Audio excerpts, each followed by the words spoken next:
सर्वसामान्यांपर्यंत नेऊन पोहोचवण्याचं काम 12व्या शतकामध्ये केलं. मी जातीचा उल्लेख केला, त्याच्या पुढे जाऊन आमच्या धर्मामध्ये स्त्री आणि पुरुषांमध्ये सुद्धा भेद केला जात नाही. जगात एक नंबरचा धर्म म्हणून ज्या धर्माची ओळख आहे तो ख्रिश्चन धर्म आहे. ख्रिश्चन धर्मामध्ये सुद्धा चंद्रावर गेले, ग्रहावर गेले, विज्ञानाच्या टोकावर बसले, परंतु त्यांच्यामध्ये सुद्धा भेदाभेद मान्य केला जातो. ख्रिश्चनांमध्ये सुद्धा पुरुषांचा बाप्तिस्मा होतो, पण महिलांचा बाप्तिस्मा केला जात नाही. महिलांना दुय्यम स्थान आहे. जगात 2 नंबरचा धर्म आहे तो मुस्लिम धर्म आहे. मुस्लिम धर्मामध्ये सुद्धा पुरुषांच्या बरोबरीने महिलांना स्थान दिलं जात नाही. जसं मुस्लिम धर्मामध्ये मस्जिदीमध्ये नमाज पढण्याचा अधिकार फक्त पुरुषांना आहे, महिलांना मस्जिदीमध्ये नमाज पढता येत नाही. याचा अर्थ महिलांना मुस्लिम धर्मामध्ये सुद्धा दुय्यम स्थान आहे. तो हिंदूमध्ये उच्चभ्रू समजणारा ब्राह्मण समाज आहे. या ब्राह्मण समाजामध्ये सुद्धा महिलांना दुय्यम स्थान आहे. कारण ब्राह्मण समाजामध्ये सुद्धा पुरुषांची मुंज केली जाते, महिलांची मुंज केली जात नाही. महिलांना दुय्यम स्थान आहे. दुसरीकडे वीरशैव धर्म आणि आमची परंपरा एवढी व्यापक आणि समतावादी आहे की आमच्या धर्मामध्ये पुरुषांच्या बरोबरीने महिलांना अधिकार आहे. पुरुषांना शिवदीक्षा घेऊन गळ्यात इष्टलिंग धारण करणं आणि इष्टलिंगाची पूजा करण्याचा अधिकार आहे. आमच्या धर्मामध्ये महिलांना सुद्धा शिवदीक्षा देऊन गळ्यात इष्टलिंग धारण करून पूजा करण्याचा समान अधिकार आहे. ही समानता आणि ही समता आपण समजून घेतली पाहिजे. हा धर्म एवढा व्यापक मी उल्लेख केला. हा धर्म एवढा वस्तुनिष्ठ विज्ञाननिष्ठ आहे. अंधश्रद्धा आम्हाला मान्य नाही. चित्र मी अनेक वेळेला सांगितलेलं आहे, वीरशैव धर्मामध्ये अंधश्रद्धेला थारा नाही. जरूर आम्ही पूजा अर्चा करतो. महात्मा बसवेश्वरांनी आपल्याला सांगितलेलं आहे, देहच आमचं देवालय आहे. कुठलाही आम्हाला या ठिकाणी भेदाभेद मान्य करण्याची आवश्यकता नाही. आणि मग कुठलाही विचार, कुठलाही संस्कार, वीरशैव धर्म प्रामुख्यानं हा 19 तत्व आणि 16 संस्कार याच्यावरती आधारलेला.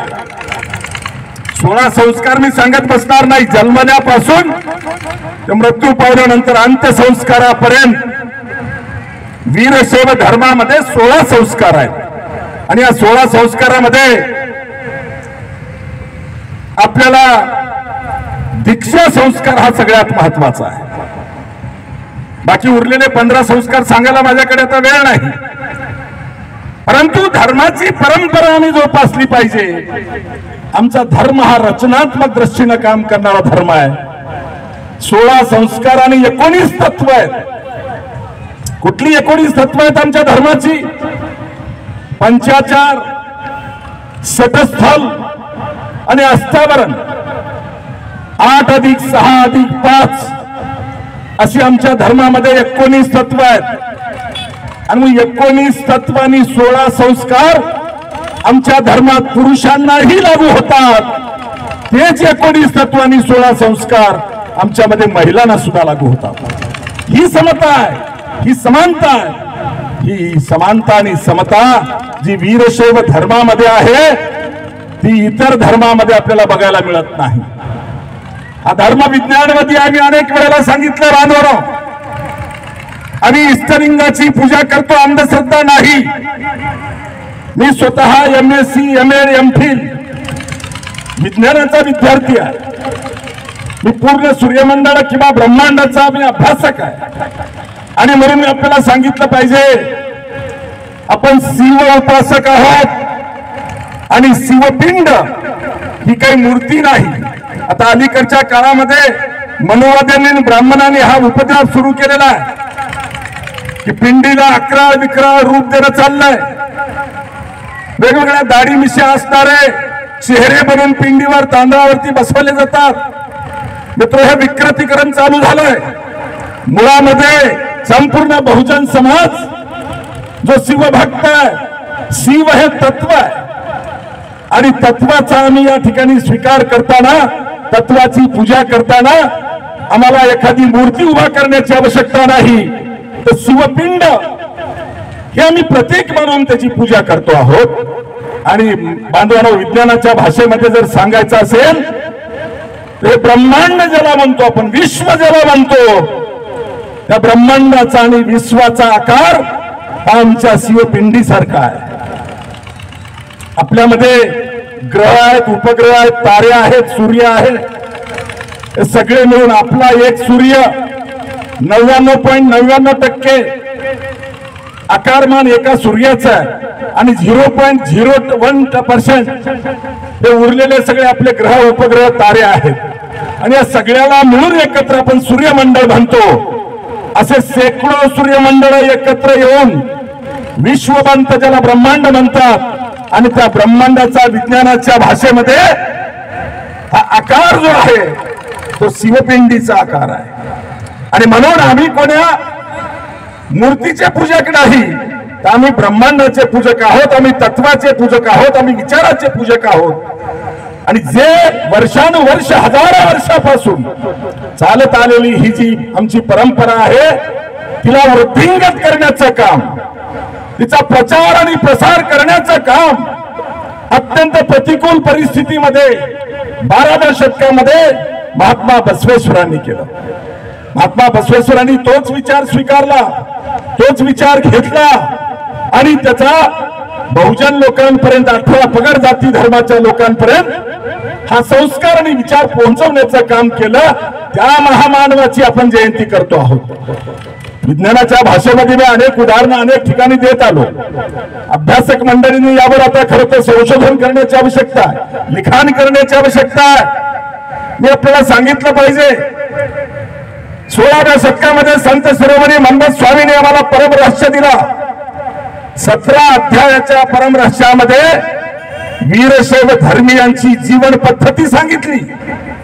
आणि आमच्या जीवन पद्धतीमध्ये आम्हाला मांसाहार आणि व्यसनवर्ज्य, आम्ही सकाळी उठल्याच्या नंतर स्नान आणि पूजा केल्याच्या शिवाय पाणी सुद्धा ग्रहण करणार नाही, हा आमचा धर्म आम्हाला सांगतो.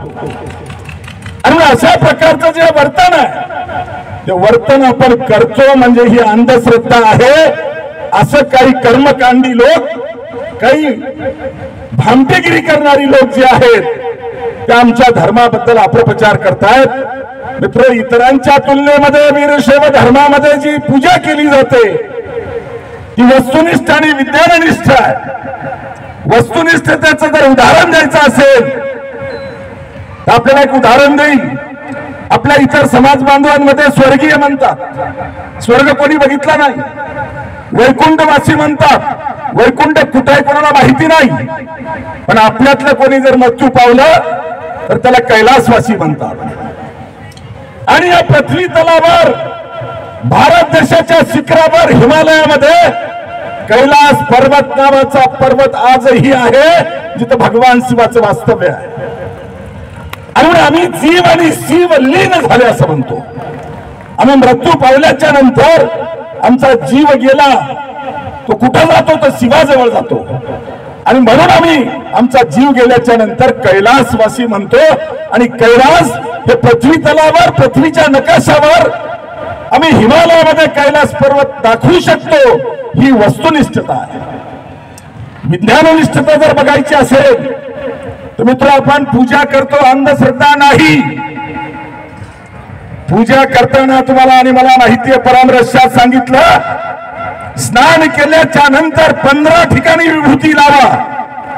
आता आमची जंगम मंडळी नको तिथे विभूती लावायला सांगतायत, पण आमच्या शास्त्रांनी सांगितले 15 ठिकाणी विभूती लावा.